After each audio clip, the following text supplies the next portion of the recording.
অনেকটাতেই যায়। এই যে যেমন অনেকেই প্রথমটাতে ক্লিক করলাম, সে এখানে অনেকগুলো দিয়েছে।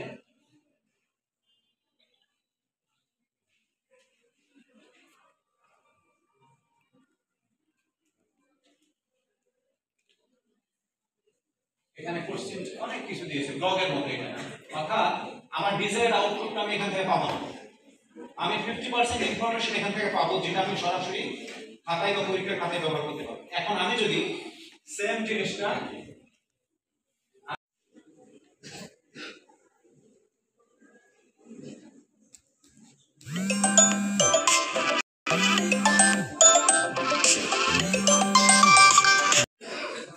এখানে যারা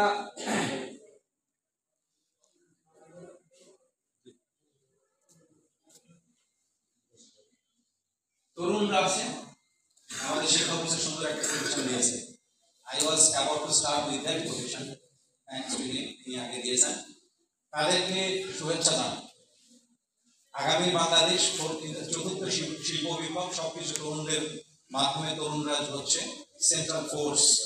আর আমরা যারা আছি অ্যাডাল্ট এবং আমাদের যারা বয়োবৃদ্ধ আছেন, সিনিয়র সিটিজেন, তারা হচ্ছে guiding philosopher.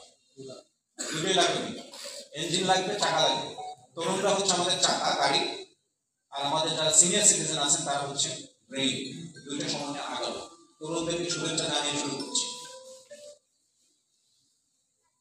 AI, artificial intelligence, advance টেকনোলজির নাম আমরা শুনেছি, গ্লোবালাইজেশনের নাম শুনেছি, তারপরে প্রথম শিল্প বিপ্লব, দ্বিতীয় শিল্প। আর্টিফিশিয়াল ইন্টেলিজেন্স মানে হচ্ছে বুদ্ধিমত্তা।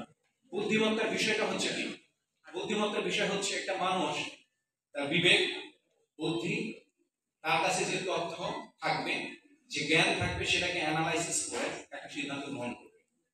ঠিক আছে, আমি একটা উদাহরণ দিই আপনাকে। এটা মানুষের মাঝে মাঝে এটা ইনস্টিংক্টিভ হয়। কাউকে একটা কুকুর তাড়া করেছে, আমরা যে পাগলা কুকুর বা একটা আক্রমণাত্মক কুকুর দেখে আমরা দৌড় দিই। দুপুরে এসেছি না, 26 ডিগ্রি টেম্পারেচার আসলো, এবার কি করবেন? ওটা গায়ে দিয়ে থাকবেন আপনি? বুদ্ধিমত্তা, নিউরাল প্রসেসিং